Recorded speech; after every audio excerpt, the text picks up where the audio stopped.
The man cut the steel cable, then opened the container, unpacked the cardboard boxes inside, and dumped all the goods on the ground. The packaging clearly said fish bait, but it contained precious ginseng. This is a serious crime in customs transportation. But just as David was about to take the person in charge away, the person in charge said that he was related to the customs leader.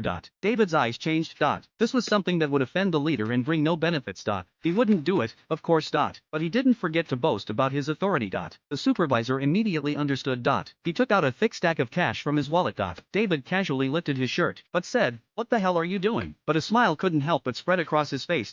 After work, David and his colleagues returned home loaded with cash. But because the amount was too large, they had to hide part of it. The ceiling of the bathroom was a good choice, but doing too many dishonest things inevitably made one nervous. So even though David earned a lot of money, his family of 5 still lived in a cramped, dilapidated house. Today, Tony paid a visit to tell David that he was about to marry his sister. David first pulled out a thin envelope as a token of congratulations. Then he rummaged through his bag for a while and took out a gold watch as a wedding gift.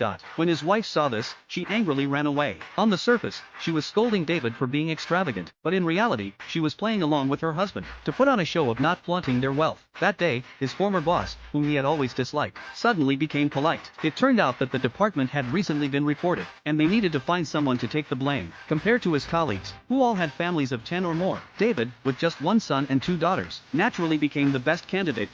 That evening, his colleagues suggested that David spend money to resolve the matter. However, he had already spent a lot of money to buy his position, and now he was being asked to spend more. This was simply too much. David instinctively glanced at the surveillance footage and noticed something unusual. When he arrived at the surveillance location, he indeed found 2 suspicious individuals sneaking into the customs office at night. They were either stealing goods or there was something fishy going on with the goods. As they were about to escape, David quickly stepped forward to block their path.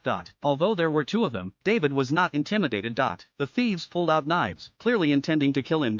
Fortunately, his colleague arrived at that moment, and the situation reversed instantly. The thieves could only flee in their car. Although David and his colleague desperately tried to intercept them, they still managed to escape. But what exactly was it that made the thieves resort to murder? David soon found the answer in the container. It was an entire box of flour. The quantity was enough to bankrupt someone, but when David returned to the car, he persuaded his colleague to sell the shipment.